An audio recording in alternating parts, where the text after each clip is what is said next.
on estime qu'on mange l'équivalent d'une carte bleue par semaine. Wow. Un perturbateur endocrinien, c'est un hacker. Et les garçons d'aujourd'hui ont 2 fois moins de spermatozoïdes dans leur sperme que leur grand-père. Maintenant, ça y est, c'est un fait, il y en a partout. On les trouve dans les objets du quotidien. Après, je vais donner un peu des pistes pour pas paniquer face à ces chiffres, mais 100% de la population est exposée. Il faut aller vers une sobriété d'exposition chimique.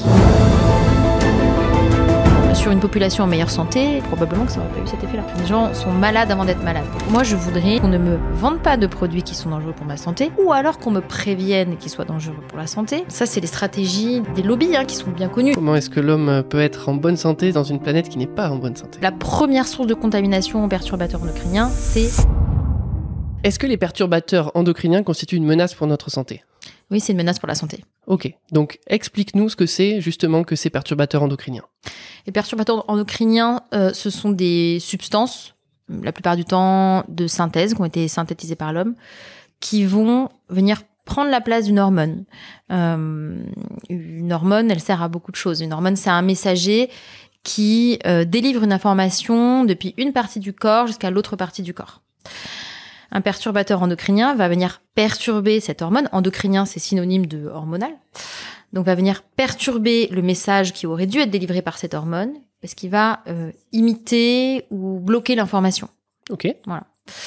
Et une hormone, ça donne des informations à tous les moments de la vie, en particulier à certains moments de la vie, comme la grossesse, la petite enfance et la puberté. Donc, il y a ces périodes-là de vulnérabilité, qu'on appelle fenêtres de vulnérabilité, où les perturbateurs endocriniens risquent de causer des problèmes pour la santé. Donc ça, c'est les moments où on est encore plus sensible aux perturbateurs endocriniens. Tu peux nous les redire ? Puberté, oui. Petite enfance et grossesse. Et grossesse, pourquoi ? Parce que à ces moments-là, les hormones vont agir comme une clé dans une serrure et dans le développement de l'être qui va ensuite déclencher de nombreuses modifications et la mise en place de plusieurs systèmes, comme le système neurologique qui va se mettre en place pendant les premières semaines de grossesse et puis tout au long de la petite enfance, jusque même à 18 ans, le système neurologique. Et si le message ne se fait pas bien, le système neurologique va pas bien se former, ça va donner à la petite enfance des problèmes comme le retard de langage, troubles du spectre autistique. Mais on pourrait croire, tu me dis en fait que ces perturbateurs endocriniens, ils vont mimer le rôle d'une hormone, ils vont prendre, si j'ai bien compris, la place d'une hormone sur un récepteur au niveau de notre corps. Mais ça nous explique pas pourquoi c'est négatif, parce qu'à la limite, ça pourrait être positif. Ah non, parce qu'ils donnent pas la bonne information, parce que c'est justement pas l'hormone. C'est un hacker. Voilà, un perturbateur endocrinien, c'est un hacker. Je donne un exemple. Et donc donc le message, il va pas fonctionner. Je donne un exemple.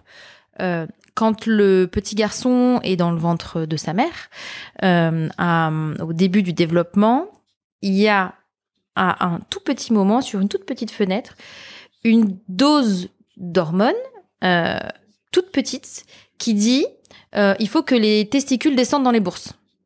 Voilà. Et si on est exposé à un perturbateur endocrinien à ce moment-là et que ce perturbateur endocrinien vient donner le mauvais message, les testicules ne vont pas descendre dans les bourses. Et à la naissance, les petits garçons vont naître avec, ça s'appelle la cryptorchidie, voilà, avec les testicules non descendus. Et on remarque qu'il y a une augmentation de la fréquence des cryptorchidies chez les petits garçons. Ce qui, je crois, alors c'est pas trop mon spectre de compétences, mais n'a pas de conséquences si c'est opéré. Ouais. Et c'est assez, je pense, bénin si c'est opéré. Par contre, le problème, c'est que si c'est pas opéré, il y a un gros problème sur la fertilité parce qu'en fait, les testicules, du coup, ne sont plus à la bonne température pour permettre une bonne fabrication de spermatozoïdes. Tout à fait. Les spermatozoïdes, ils se fabriquent à 35 degrés et pas à 37 degrés. Donc, c'est pour ça que les testicules sont à l'extérieur du corps. Voilà. Ok. Donc, ces perturbateurs endocriniens, on a vu qu'ils pouvaient avoir certaines conséquences sur la santé. Qu'est-ce qu'ils peuvent avoir comme conséquences, notamment au niveau du surpoids et de l'obésité ?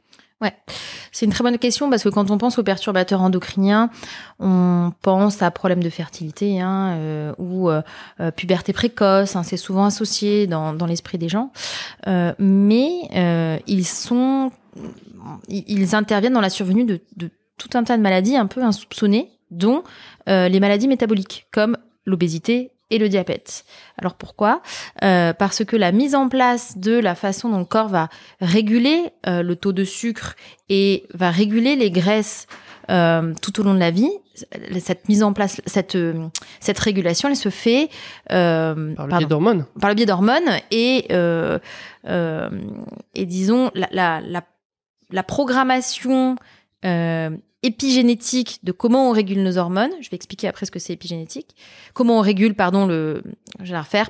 La programmation de la façon dont on va réguler le taux de sucre et comment on va métaboliser la graisse tout au long de notre vie. Ça s'est programmé pendant la grossesse, pendant la vie fétale. Voilà.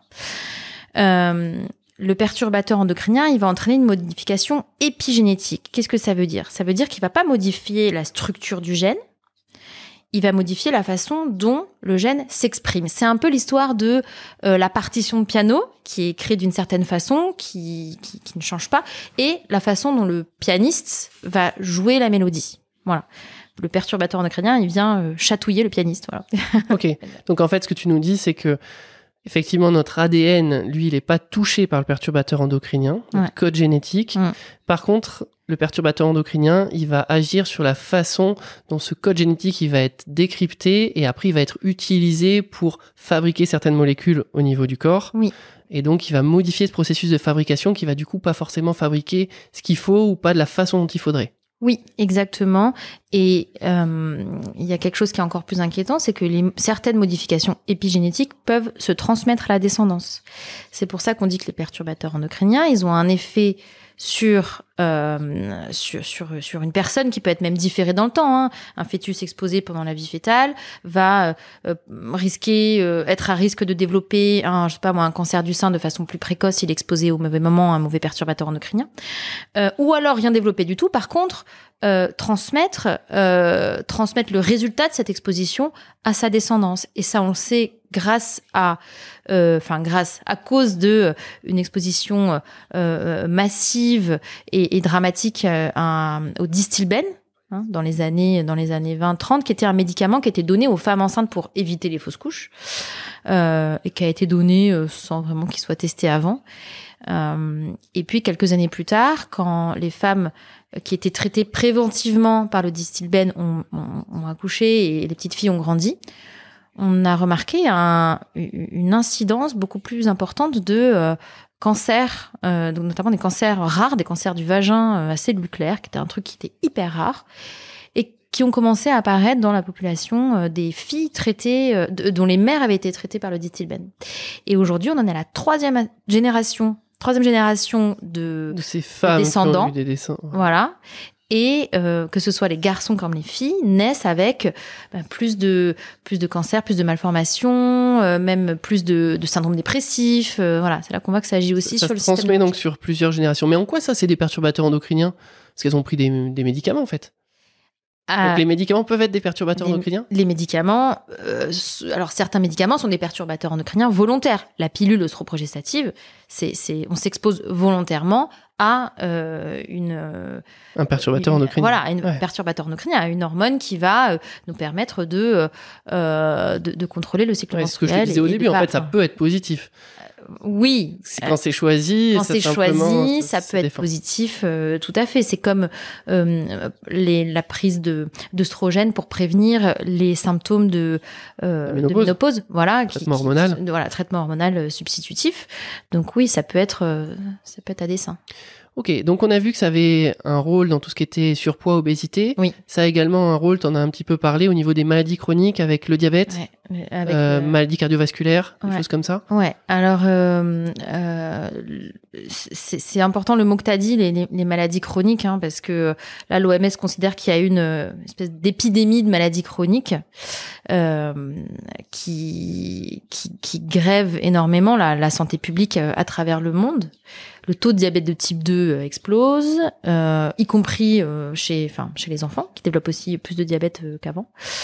Donc ça, c'est un petit peu par le même... alors, comment dire, c'est difficile de parler de causalité directe dans les perturbateurs endocriniens, surtout dans des maladies qui sont multifactorielles, comme les maladies métaboliques et les maladies chroniques. qui sont un peu non spécifiques. Donc, les infarctus, les accidents vasculaires cérébraux, les maladies métaboliques, donc le diabète, cholestérolémie, voilà. diabète, triglycérides. C'est multifactoriel. C'est dû à plus de sédentarité, une alimentation trop riche, trop transformée. C'est dû aussi à des déterminants psychosociaux de la santé. Plus on est dans une situation de précarité et plus on va être à risque de développer du surpoids, des maladies chroniques. Les perturbateurs endocriniens, ils viennent s'ajouter. Voilà, ils viennent s'ajouter à d'autres déterminants de maladies. Oui, c'est pas les seuls déterminants de toute façon. Ouais. Il faut pas le voir comme ça. C'est toujours, comme tu l'as dit, c'est multifactoriel. C'est une composante. Oui. Et il y a une étude qui est sortie là juste cette semaine par rapport aux maladies cardiovasculaires qui montre qu'il y a pas seulement une action de perturbateurs endocriniens des produits qui en contiennent. Donc par exemple le plastique, ça va donc certains composants du plastique ont un effet perturbateur endocrinien, mais aussi se dégradent en microplastiques. Et ces microplastiques, ensuite, on les retrouve dans le système sanguin. Et ça va boucher les artères. Voilà. Donc, il y a différents mécanismes. Cette étude a fait pas mal de bruit. On a pas mal entendu parler cette semaine. Ouais. Effectivement. Donc, on a vu que ça avait pas mal de retentissement au niveau de la santé. Ça en avait même beaucoup. Ils sont même cancérogènes, c'est vrai qu'on n'a pas parlé. Ça augmente les cancers. Du sein et de la prostate. Sein, prostate. Par une voie hormonodépendante et le cancer du testicule par une autre voie qui est l'augmentation de la prévalence des malformations génitales chez le petit garçon qui vont entraîner un surrisque de cancer. Ok. Voilà. La cryptorchidie, notamment, entraîne un surrisque de cancer des testicules. Donc, ça augmente le risque de cancer, ça augmente le risque de maladies cardiovasculaires, de maladies chroniques, de diabète. Métabolique, Donc, pas mal de choses. Du coup, on les trouve où, ces facteurs endocriniens ? Je voudrais juste rajouter, je ne veux pas plomber l'ambiance, mais il y a aussi un grand pan de problèmes que ça entraîne, qui est les troubles de la fertilité, et en particulier la diminution du nombre de spermatozoïdes chez les garçons. Qui sont aujourd'hui 2 fois moins importants en termes de concentration que dans le sperme de leur grand-père. Voilà, les garçons d'aujourd'hui ont 2 fois moins de spermatozoïdes dans leur sperme que leur grand-père. Ouais, ils sont moins nombreux, ils sont moins en qualité, ils sont moins vaillants. Ils se déplacent moins vite. Ouais. Et ça, c'est quand même un gros problème, effectivement, au niveau de la fertilité. Voilà, la fertilité est en déclin partout dans le monde, mais en particulier dans les pays occidentaux. Et ça serait beaucoup lié, justement, à cette contamination liée aux perturbateurs endocriniens ? Aux produits chimiques, oui. Il y a plus vraiment de doute. Alors, là aussi, il y a une multiplicité des facteurs, que ce soit chez l'homme et chez la femme. Les couples font des enfants plus tard. Et puis, chez les femmes, il y a aussi plus d'endométriose, de syndrome d'ovaire polykystique, des choses qui grèvent la fertilité. Donc, tout ça, effectivement, ça va diminuer le taux de reproduction de l'espèce humaine. Avant c'est bon, t'as fait le tour sur les puissances des perturbateurs endocriniens ? Oui, c'est bon. C'est pas mal. Pause. Vous remarquez que quel que soit le sujet qu'on aborde, quels que soient les invités que l'on reçoit, ils sont tous unanimes sur l'importance de pratiquer une activité sportive. Avec Raph, on est persuadé que la course à pied est le sport qui a le pouvoir de véritablement transformer votre vie. Perdre du poids, lutter contre l'ostéoporose, renforcer vos articulations et bien évidemment améliorer votre cardio. Quel que soit votre âge, même si vous avez plus de 50 ans et même si vous n'avez jamais couru de votre vie, vous pouvez devenir un coureur ou une coureuse. Vous devez simplement être progressif pour doucement adapter votre corps à cet effort et respecter certaines étapes indispensables. C'est pourquoi nous avons passé beaucoup de temps à chercher puis à synthétiser des études scientifiques pour vous mettre à disposition notre formation gratuite qui reprend les 7 erreurs de nos patients de plus de 50 ans qui ont voulu débuter la course à pied et comment vous pouvez facilement les éviter. La formation dure 7 jours et elle reprend les conseils les plus importants pour vous éviter de réaliser les erreurs que nous rencontrons le plus chez nos patients. Vous recevrez les différentes leçons directement dans votre boîte mail. C'est totalement gratuit et vous pouvez vous désinscrire à tout moment si vous n'êtes plus intéressé par nos emails. Cliquez sur le lien en haut à droite de votre écran pour vous inscrire. Faites-le dès maintenant car on modifie régulièrement les conseils de la formation. Allez, on reprend l'interview. Bon, avant qu'on aille plus loin, je te propose de te présenter. Ah, alors, donc je me présente, d'accord, tout à fait, je me présente. Donc moi, je suis médecin de santé scolaire, je fais du dépistage et de la prévention dans les écoles maternelles et primaires. Et puis, donc, je suis, exposée au quotidien je vois au quotidien la santé des enfants. dès le plus jeune âge.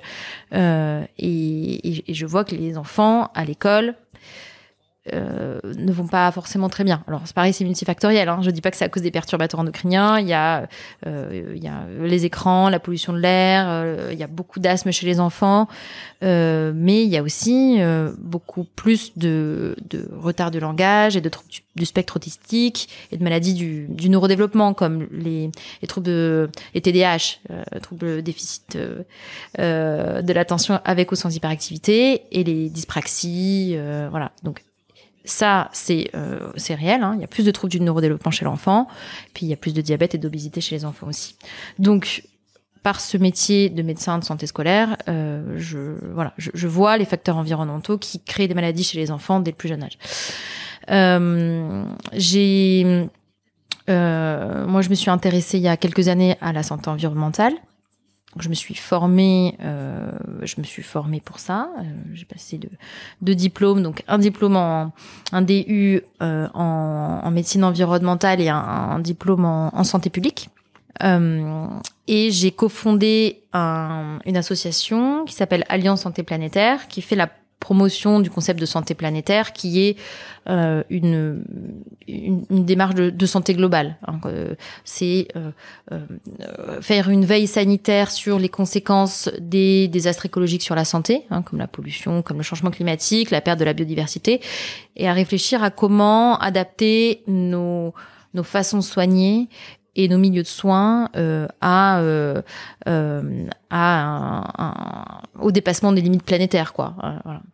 Comment est-ce que l'homme peut être en bonne santé dans une planète qui n'est pas en bonne santé ? Exactement. Et puis j'ai écrit un livre qui s'appelle Perturbateurs endocriniens, on arrête tout et on réfléchit, aux éditions Rue de l'Échiquier, qui est sorti en novembre dernier, où justement j'essaye d'expliquer avec des mots simples. C'est vraiment un livre qui est accessible à tout le monde et dont le but est de enlever le côté technique des perturbateurs endocriniens pour agir pour sa santé et aussi peut-être dépasser un peu l'inquiétude face à ce problème de la pollution chimique des perturbateurs endocriniens qui est assez alarmante, pour la transformer en action collective, pour vraiment comprendre que il faut plutôt être en colère qu'inquiet, et que tout seul, dans notre maison, on peut faire des choses pour diminuer son exposition aux perturbateurs endocriniens, mais que les mesures à prendre, elles sont surtout politiques, et elles sont surtout à l'échelle des industries et des décideurs politiques. Vachement intéressant. On va revenir sur tout ce que tu as dit.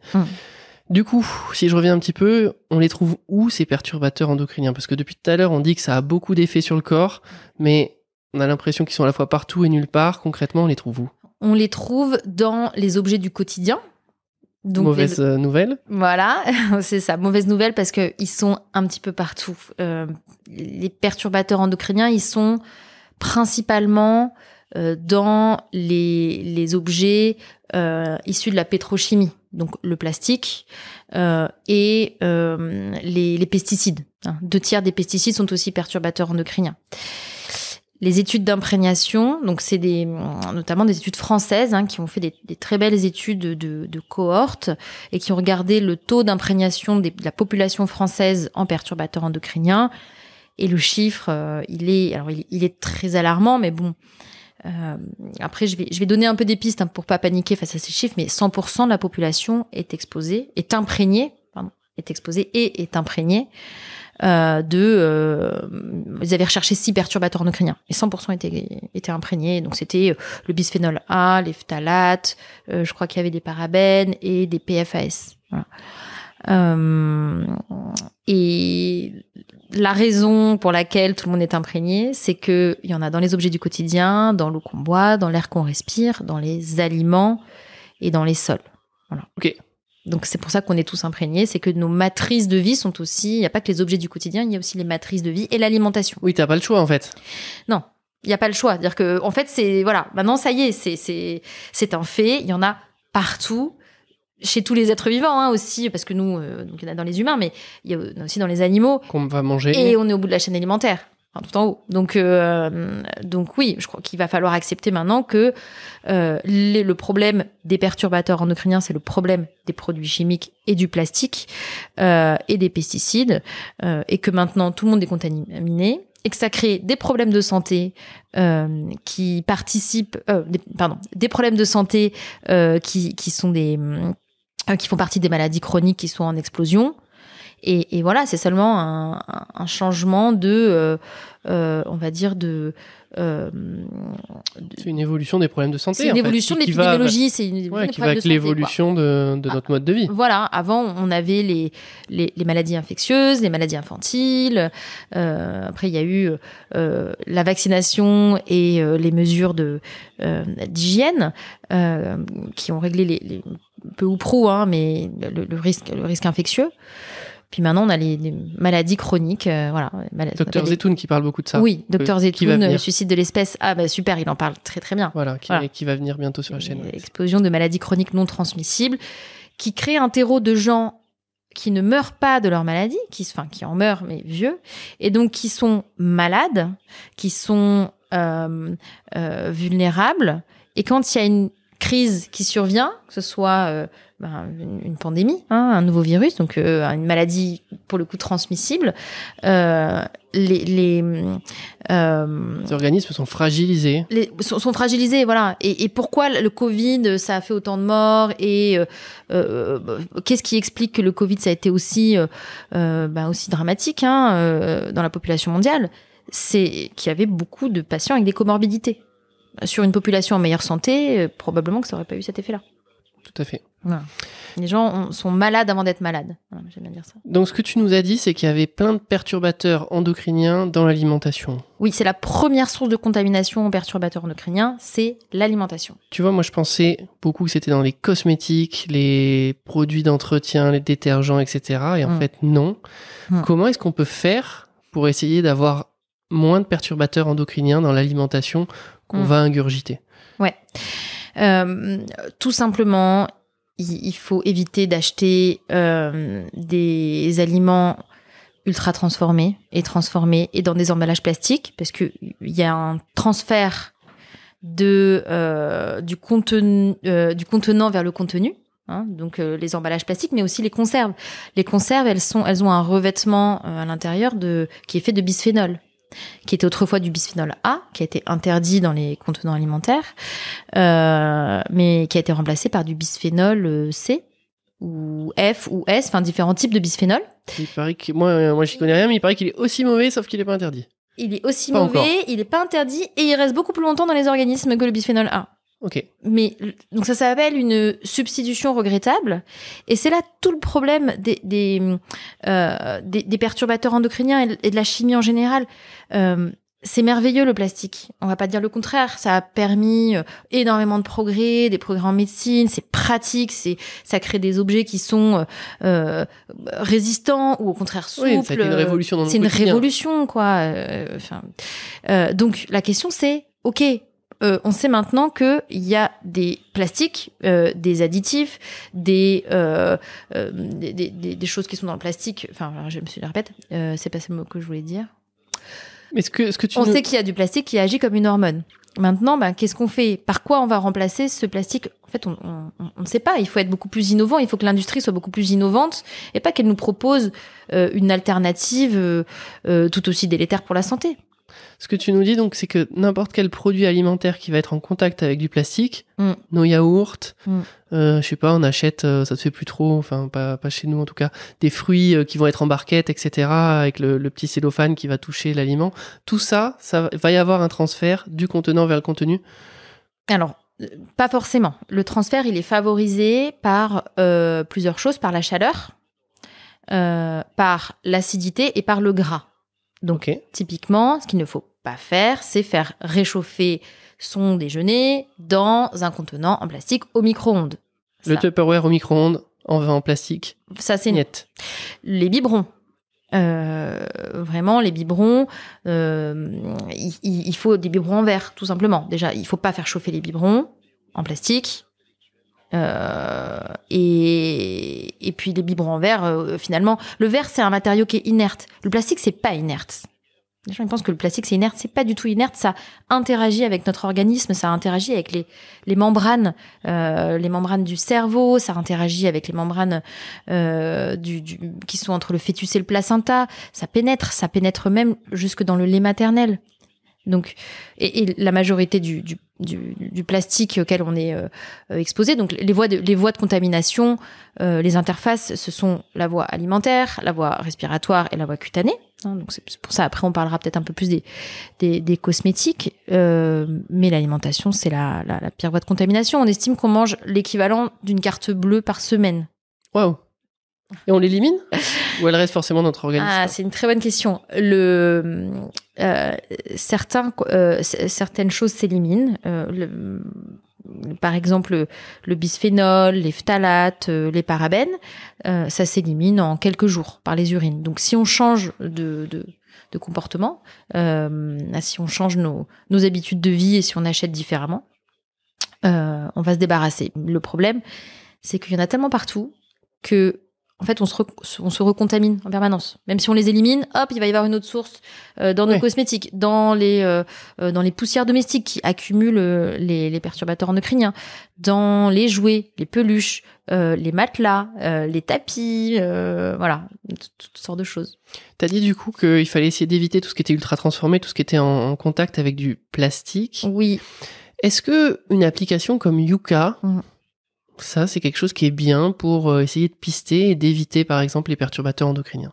Alors, je ne sais pas si Yuka répertorie les perturbateurs endocriniens. Je sais que...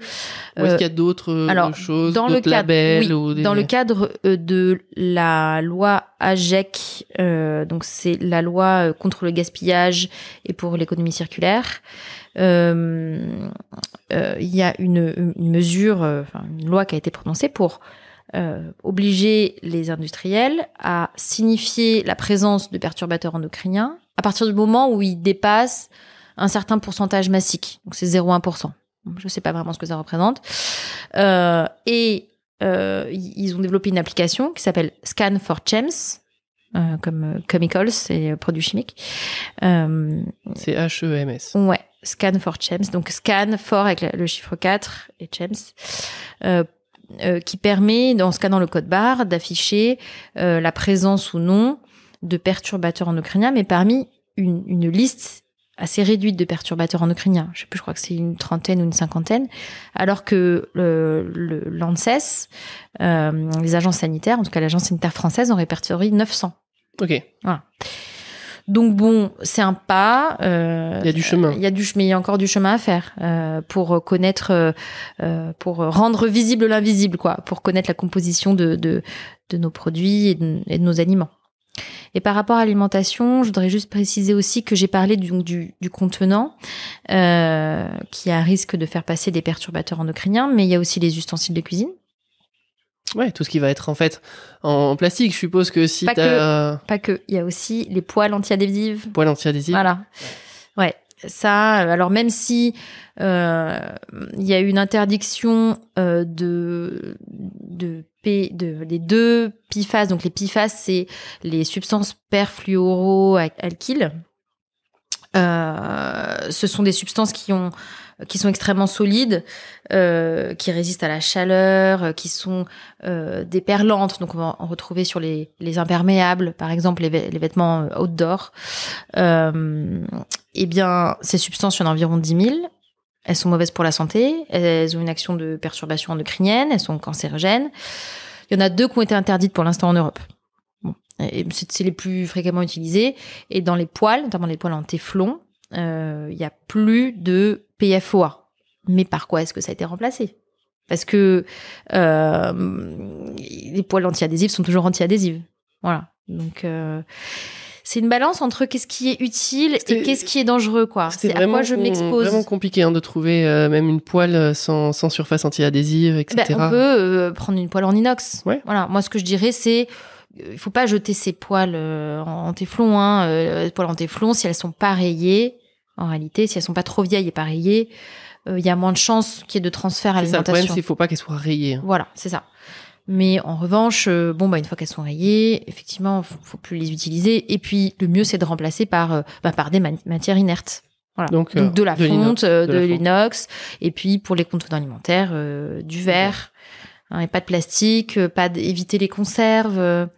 Voilà. Et puis globalement, la dernière. Je suppose que tu as dit aussi que c'était lié à la chaleur, donc genre la conserve qui a un peu passé, qui a moisi un peu au soleil, ça c'est pas fou. Oui, et puis typiquement les bouteilles en plastique. Donc déjà, les bouteilles en plastique, c'est celle qui reste dans la voiture une hérésie. Au soleil. Ouais, voilà, c'est une hérésie les bouteilles en plastique. Honnêtement, l'eau, elle est accessible, elle est dans le robinet, elle est beaucoup plus contrôlée que l'eau des bouteilles en plastique, qui contiennent, je crois que c'est 100 fois plus de microparticules de plastique que l'eau du robinet. En plus, ça coûte cher. C'est la plus grosse source de pollution mondiale en plastique. C'est monstrueux. Je crois que la quantité de bouteilles en plastique qui est jetée dans la nature chaque année, c'est plusieurs fois l'aller-retour entre la Terre et la Lune. Voilà. Donc vraiment, la bouteille en plastique, je ne vois pas pour quelles raisons ça existe encore, à part des raisons économiques pour ceux qui les produisent. Et donc typiquement, la bouteille en plastique qui reste au soleil dans la voiture, elle a bien le temps de donner tous ces petits microplastiques, tous ces perturbateurs endocriniens à l'eau. Et ensuite, ça on évite, clairement. On évite clairement. Et donc, dernier moyen pas dernier moyen, mais dernière façon dont l'alimentation est la plus grande source de contamination en perturbateurs endocriniens, c'est l'aliment lui-même. Donc, l'aliment lui-même, on va être contaminé par des pesticides si on mange des produits non bio. Voilà. Donc ça, vraiment, j'encourage les personnes en période de vulnérabilité à manger bio. Ça, il n'y a pas photo. Y a pas photo. On peut retrouver des traces de pesticides dans les aliments bio. Je suis d'accord, il faut bien regarder les labels. Par contre...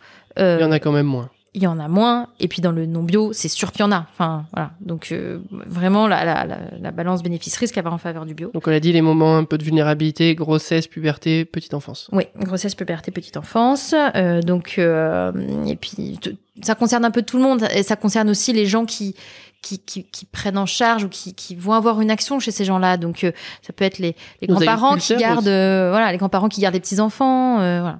Donc les pesticides et aussi certains additifs, notamment dans l'alimentation industrielle et les produits ultra transformés qui sont rajoutés dans l'aliment. Sont des perturbateurs endocriniens et puis peuvent avoir d'autres effets, cancérogènes, reprotoxiques, voilà. Et donc ça, c'est les additifs, les colorants, les conservateurs, les antioxydants, tous les machin là. Voilà. Ouais. Donc vraiment, le plus simple, c'est d'acheter du produit frais, non transformé, bio, dans la mesure aussi de son portefeuille, parce que ça c'est un problème, mais on en parlera dans les solutions. Mais il faut que ça soit accessible, quoi. Il faut que la solution de remplacement soit désirable et accessible. Sinon... Désirable aussi, ça je crois que c'est important. Ah oui, désirable, c'est bon, l'aliment ultra transformé, c'est fait pour ça. C'est très gras, c'est très sucré, c'est très salé. Nos papilles, elles sont contentes. Et puis c'est véhiculé par un marketing hyper malin qui rend le produit désirable, enviable, à la mode aussi, parce que ça c'est un levier d'action énorme chez les jeunes. C'est qu'est-ce qui est à la mode, qu'est-ce qui est fancy. Ça va modifier les comportements chez les jeunes. Ouais, bien sûr. Du coup, alimentation, on a fait le tour. Si on attaque un petit peu tout ce qui est cosmétique, parce que je pense que ça, c'est une étape importante. Tout ce qui est, moi, j'aurais tendance à me dire que tout ce qui va être, je sais pas, savon, shampoing, etc., c'est rincé. Donc bon, à la limite... Ouais. Bon, peut-être que ça a le temps de passer, mais au moins, c'est rincé. Ouais. Par contre, tout ce qu'on va garder, je sais pas moi, une crème hydratante, de la crème solaire, etc. Voilà, c'est plus gaffe. T'as raison, et t'as un peu tort. Ok. Pardon. Mais oui, effectivement, si on doit faire du tri dans ces cosmétiques, en premier, il faut changer ce qui ne se rince pas. Et on va se mettre sur la peau, donc les crèmes, le déodorant, parfums, ça peut être mal. Les parfums. Puis alors les parfums, franchement, est-ce que ça sert encore à quelque chose? Ça coûte hyper cher. Et puis c'est voilà. Honnêtement, c'est pas très bon pour la santé. Ouais, Ouais, on n'applique pas sur la peau, au moins. Si on veut au moins en mettre, on met sur les vêtements. On en met sur ses vêtements, ouais. Mais c'est pareil, enfin, faut pas regarder seulement l'usage de destination, faut regarder aussi toute la chaîne de valeur, comment c'est produit. Justement, je vais en parler pour les gels douche et les shampoings. Les gels douche et les shampoings, ça se rince, mais après ça va où? Ça va dans l'eau. Oui, bien sûr, et l'eau, elle va où? Dans la mais pratique. Et après, ça va dans quoi? Dans les poissons. Ouais, les poissons, on les mange. Voilà, donc ça nous revient comme un boomerang, quoi. C'était hyper égoïste comme raisonnement. Et en fait, c'est anthropocentré. C'est pas égoïste, c'est anthropocentré. Mais il faut tenir compte que c'est ce qu'on disait, hein, on vit sur une planète, on n'est pas tout seul. Et puis si la planète, elle est pas en bonne santé, on va pas l'être non plus. Voilà. C'est un concept de santé globale, santé planétaire, quoi. Tout à fait. Si nos systèmes de vie sont dégradés, nous, notre santé et notre bien-être seront dégradés aussi. Donc, je reviens sur les cosmétiques. Effectivement, ici aussi, il faut faire du tri. Dans les cosmétiques, il y a des parabènes, du triclosan, des phtalates, du bisphénol. Donc ça, c'est des mots... je veux dire, on n'a même pas besoin de les connaître, en fait. C'est même pas très important de savoir qu'est-ce qu'il y a exactement dans chaque produit. C'est un peu comme l'alimentation. C'est le moins transformé possible, le moins d'ingrédients possible. Enfin, le moins transformé possible, pour un shampoing, ça veut dire quoi? Alors, le moins d'ingrédients possible. Un shampoing, le moins transformé, on va dire, déjà, s'il n'y a pas l'emballage en plastique autour du shampoing, c'est mieux. Donc, utiliser du shampoing sec. S'il n'y a pas 18 fragrances dans le shampoing qui est hyper moussant, qui est coloré, faut vraiment choisir quelque chose de plus même pur. Le plus, ouais, je sais pas quel mot de utiliser, pureté, nature, pur. Ouais. Okay. Donc shampoing sec plutôt, tout ce qui est pas shampoing sec, shampoing solide. Solide, je voulais dire. Shampoing sec, ça doit être pire. Ouais. Bon, ça dépanne, hein, c'est sûr. Puis faut pas être parano, mais une fois de temps en temps, c'est ok. Mais une fois encore, c'est j'en ai pas parlé. C'est le problème avec les perturbateurs endocriniens, c'est l'exposition répétée et permanente, mais le cocktail. Voilà, le cocktail de cette espèce de soupe de produits chimiques qui nous entoure et qu'on ingère et qu'on respire et qu'on se tartine. Il faut aller vers une sobriété d'exposition chimique. Donc, on va faire des choix et puis on fait comme on peut, en fait. Hein. Il y en a pour qui ça va être plus facile de faire dans la cuisine, d'autres dans la salle de bain, d'autres dans les produits ménagers. Les produits ménagers, c'est comme les cosmétiques. Moi, j'aime bien cette phrase. Au départ, ça m'a un petit peu choquée. Et puis maintenant, je me suis habituée. C'est le propre n'a pas d'odeur. Le propre, ça n'a pas d'odeur. Ça n'a pas besoin de sentir la lavande. Et plus il y a des odeurs et plus les fragrances, tout ce qui est parfum, en général, c'est pas très bon pour la santé non plus. L'adoucissant, on a l'impression que c'est plus doux et que ça sent bon, ça sert à rien. C'est un pur produit marketing qui a été créé pour répondre à un non-besoin. Voilà. Et maintenant, l'adoucissant, on en met parce qu'on a l'impression que c'est super, on a un truc tout doux et qui sent bon. Mais bon, vraiment, c'est pas utile.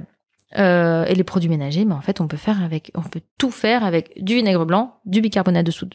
Ok. Tout. Voilà. Et des lingettes, pas des lingettes, mais des chiffons microfibres. Alors, c'est du synthétique, c'est sûr, hein, mais ça marche très bien, ça capture bien la poussière, ça se lave, ça se réutilise. Voilà, c'est durable, quoi. Ok. Bicarbonate et vinaigre blanc, ça, il n'y a pas de problème pour la santé? Non. Non, a priori, non. Non. Il y a parce qu'il n'y a pas de... alors ça, c'est tous les produits qu'on retrouve dans les produits ménagers, mais notamment tout ce qui est glycol, phénol, ça va être perturbateur endocrinien. C'est pareil. Bicarbonate, il y a un ingrédient, c'est le bicarbonate. Voilà. Ouais. Bon. C'est le même principe que pour l'alimentation, quand vous regardez l'étiquette et qu'il y a plein d'ingrédients que vous connaissez pas, que vous comprenez pas, faut un peu se méfier. Les là, c'est la même chose. Les antioxydants, c'est bourré de plein de trucs. Il y a la liste des ingrédients sur un shampoing, sur un savon? Il y a la liste des ingrédients, ouais. Ok. Mais honnêtement, je suis bien incapable de connaître, et d'expliquer qu'est-ce qui correspond à quoi, quel effet sur la santé, etc. Mais en fait, on s'en fiche parce que il n'y a pas un produit qui a un effet pour la santé. toute façon, alors, les industries et les lobbies se servent de ça justement pour dire oui, mais regardez, tel bisphénol, tel produit, ça n'a pas été démontré comme nocif et ça crée pas n'a pas démontré d'effet direct sur la santé. Alors effectivement, la relation de causalité entre une exposition et une maladie qui va se développer en santé environnementale, en épidémiologie environnementale, elle est impossible à démontrer.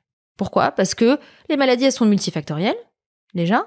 Ensuite, parce que on n'a pas de population témoin, et ça fait peur. C'est-à-dire qu'on n'a pas de population indemne de produits chimiques sur lesquels on pourrait comparer. En fait, ce qui est intéressant quand de faire une étude, c'est d'avoir un groupe contrôle, c'est-à-dire de comparer une population, en l'occurrence là, qui serait exposée à des endocriniens, face à une population qui ne serait pas exposée à des perturbateurs endocriniens. Et comme ça, on pourrait comparer justement si la première population ou la deuxième développe telle maladie ou ne la développe pas. Ce que tu nous as dit au tout début, c'est que 100% de la population est exposée à des perturbateurs endocriniens. Donc, on ne peut pas avoir ce groupe contrôle. On ne peut pas comparer. On n'a pas d'éléments de comparaison. Non. Et puis, il y a aussi ce qu'on appelle l'effet cocktail.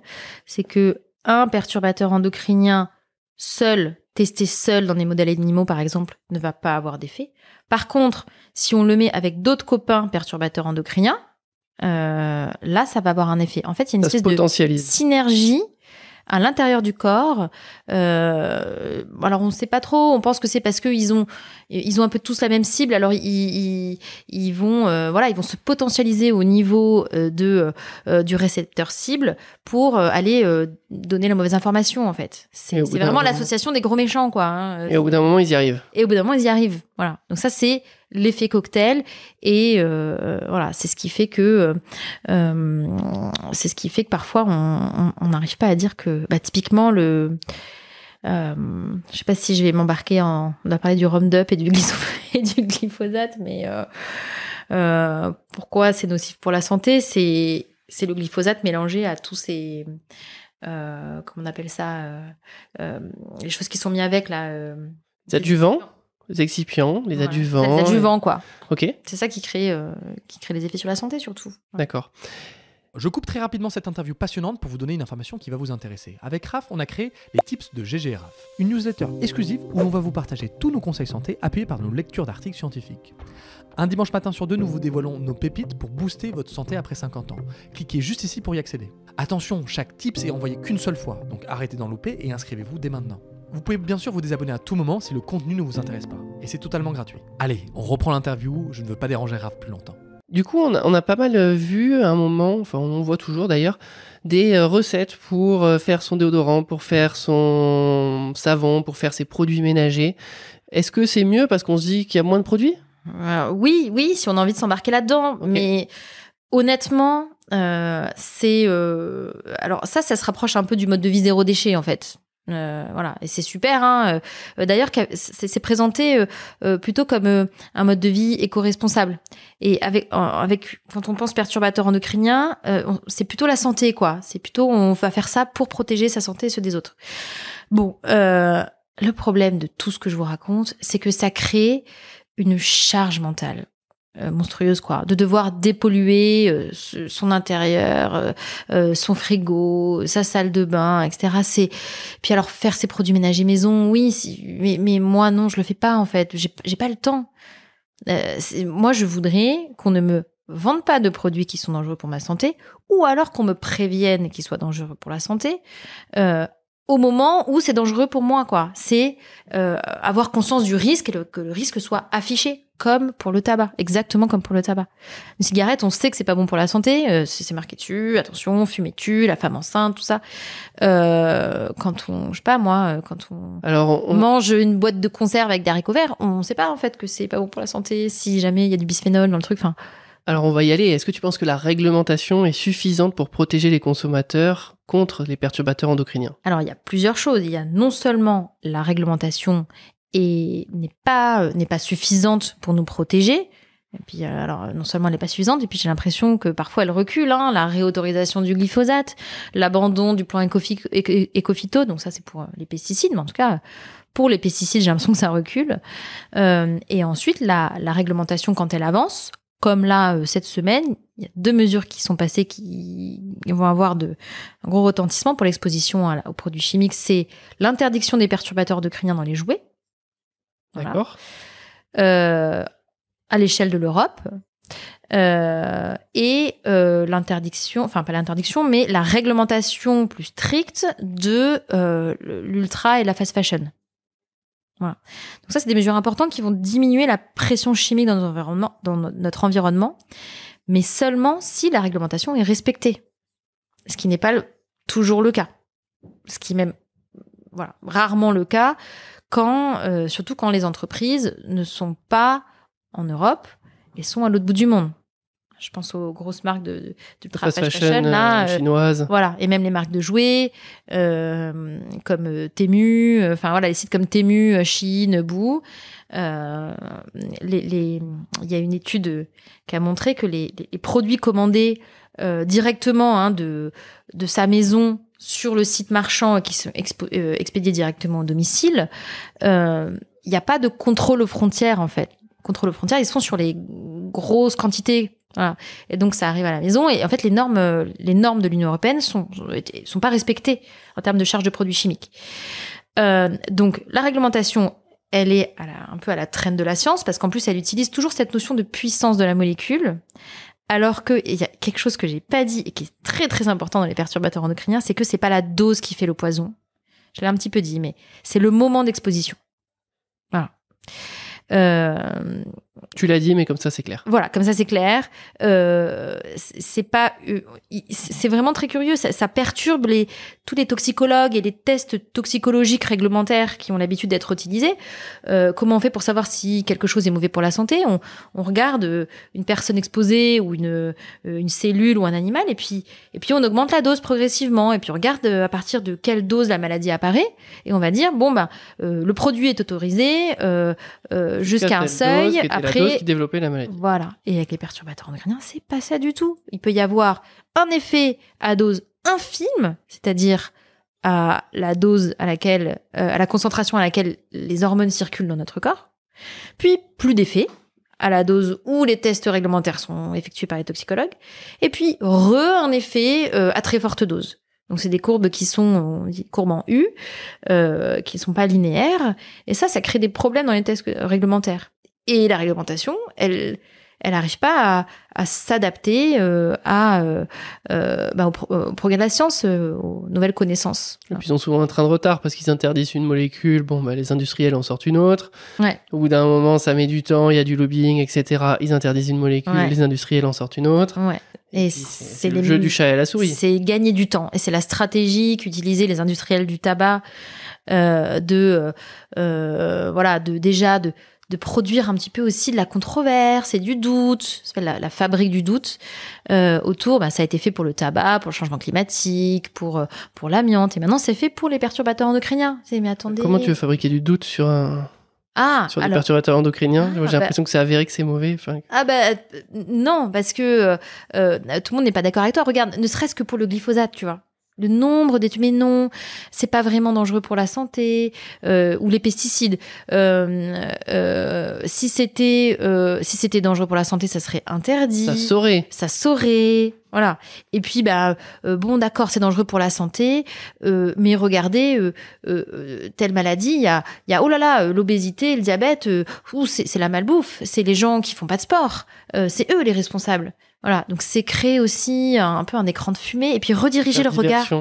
Quelque chose que j'ai appris en écrivant mon livre, et qui m'a vraiment étonnée, c'est que les premières études sur la pollution de l'air, elles ont été financées par les industriels du tabac pour un peu faire détourner le regard aux gens. Oui, d'accord, ok, bon, la cigarette, ça crée du cancer du poumon. Mais il y a pire que nous. Mais il y a pire, regardez, la pollution de l'air. Voilà. Ouais. Donc, ça, c'est les stratégies des lobbies qui sont bien connus. C'est pas quelque chose de complotiste ou c'est pas fait dans l'ombre. Les lobbies, c'est un groupe d'influence qui défend l'intérêt d'un groupe avec des intérêts économiques. Et puis en face, il y a la santé publique, quoi. Il y en a beaucoup dans le champ des perturbateurs endocriniens. Alors, il y a beaucoup de lobbying. C'est une très bonne question. Et la réponse, c'est oui. Pourquoi ? Parce que les perturbateurs endocriniens, on l'a dit tout à l'heure, c'est partout. Donc, c'est le marché du plastique, des emballages, des jouets, des cosmétiques, de l'industrie textile, des pesticides. Pétrochimie, t'as dit tout à l'heure. C'est la pétrochimie, quoi. Voilà, donc oui, oui. Le lobby, il est massif, hein, et c'est. Tu te sens pas trop petite quand tu te bats contre ça ? Bah moi, je considère pas que je me bats. Moi, je suis médecin. Je suis pas écolo. Je suis pas là à revendiquer des choses. Moi, je veux juste pouvoir faire mon travail et qu'on m'aide à protéger la santé des gens. En fait, on est tous un peu soignants, on fait tous un peu de la santé, hein, et y compris les industriels, y compris les gens qui produisent notre nourriture, les agriculteurs, et puis bah oui, les industries aussi, hein. Les industries, elles. J'ai l'impression que tu insistes beaucoup sur le rôle des pouvoirs publics, parce que ce que tu dis, c'est qu'en fait 100% de la population est imprégnée, que certes, bon, on peut quand même avoir un champ d'action, mais il est quand même réduit. Ouais. Mais ce qu'on devrait, c'est qu'il y ait des autorités supérieures qui nous protègent contre ces produits. J'ai l'impression que c'est vraiment ça, ton discours. Mon discours, c'est ça, parce qu'il y a des précédents. Je reviens sur le tabac, parce qu'il y a vraiment beaucoup de similarités. Qu'est-ce qui a fait que la consommation de tabac a diminué avec le temps ? C'est pas quand les gens ont su que le tabac ça donnait le cancer du poumon, les gens sont pas spontanément arrêtés de fumer, ou alors vraiment à l'échelle individuelle mais pas populationnelle. Ce qui a fonctionné, c'est la taxation, la hausse des prix, l'interdiction du tabac dans les lieux publics, voilà, le compter sur les comportements individuels pour tout changer, c'est un peu naïf, quoi. Ouais, puis bon, il y a quand même un problème d'éthique, c'est-à-dire qu'à un moment, quand tu achètes quelque chose, tu peux être en droit quand même d'espérer qu'il n'est pas empoisonné. Exactement, c'est qui décide pour nous ce qu'il y a dans nos milieux de vie. Voilà, nous on a, c'est une perte d'autodétermination. C'est une perte de, moi je trouve que c'est vraiment un problème de démocratie sanitaire. Tout cet environnement chimique crée des maladies. Cette chimie, cette pollution, elle est invisible. On ne sait pas vraiment où elle se cache. On ne sait pas exactement ce qu'elle fait pour la santé. Bon, on a compris que ça crée des maladies. Et en plus, on est matraqué par du marketing agressif qui nous enjoint à toujours plus acheter. Et derrière, donc les entreprises vont toujours plus produire. Donc il y a une pression chimique, un peu comme il y a une pression climatique aujourd'hui. Moi, je dis, il y a une pression chimique sur la population. Voilà. Donc, c'est vrai que c'est une histoire un peu d'éthique, et puis aussi d'éthique à l'échelle spatiale, parce que les produits qu'on consomme, ils sont fabriqués à l'autre bout de la planète, avec une conséquence sur la santé et la sécurité des gens là-bas. En plus, enfin, voilà, ces produits qui sont produits qui sont fabriqués dans des conditions sociales abominables. Enfin, nous, en termes d'éthique, on a un rôle à jouer. Et une éthique aussi dans le temps, parce que tout ce qu'on va faire là va avoir une incidence sur les générations futures, parce que les produits chimiques, en fait, le plastique, la nature sait pas le dégrader. Les bactéries savent pas encore manger le plastique. Les PFAS, par exemple, ça s'appelle aussi les polluants éternels. On appelle ça les polluants éternels parce que ils ont des liaisons carbone-fluor qui sont quasiment indestructibles. Et ça a été créé pour ça, hein, pour être très solide. Et la nature, elle sait pas le dégrader. Et donc, ça va rester des centaines, voire des milliers d'années dans l'eau, dans l'air. Et donc, ça continue de polluer, c'est pas éliminé. Comme la chlordécone. La chlordécone, qui est cet insecticide qui avait été utilisé aux Antilles. C'était contre un insecte qui venait dans les bananeraies. Et qui a été... Ça, c'est aussi un problème même de pollution, un peu sa pollution coloniale, hein, c'est que ce produit, il a continué à être utilisé aux Antilles, alors qu'en France métropolitaine, il était interdit. Magnifique. Voilà, parce que il était cancérigène. Donc il a été interdit encore 3 ans, il a été autorisé et utilisé 3 ans après son interdiction en France métropolitaine. Et les sols des Antilles, donc de Martinique et de Guadeloupe, sont contaminés, on estime, pour 700 ans. Alors que par ailleurs, c'est un endroit où les gens vont beaucoup avoir de petits jardins, où ils vont avoir leur poulailler, manger les œufs de leur poule, et puis faire leur petit potager. Et donc, c'est aussi là que c'est une perte d'autodétermination et les gens ils peuvent plus manger le fruit de leur jardin et ils vont aller acheter des choses dans les supermarchés. Donc il y a une réflexion beaucoup plus globale sur tout un système qu'il faut repenser, que ce soit en termes d'alimentation, de cosmétiques, même je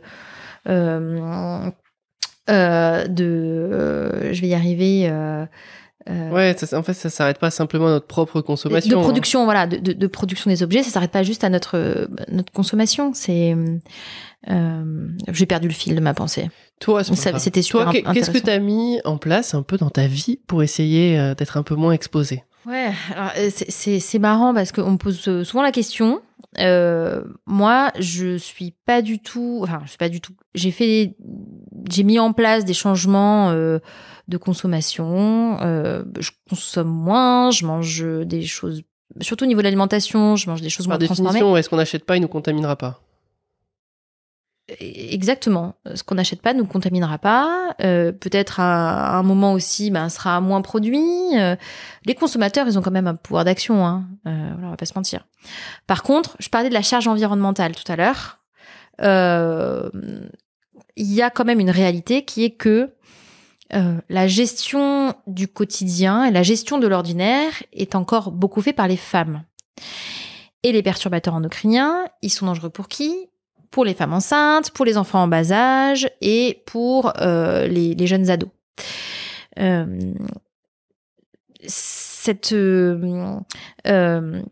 On va dire, détoxifier les environnements de vie ordinaire, comme c'est faire des modifications sur sa vie domestique, sur l'alimentation, sur le choix des courses, sur les habits des enfants, comme c'est encore beaucoup les femmes qui le font, c'est encore une réalité, hein, c'est les chiffres, ça va être une charge mentale de plus pour les femmes.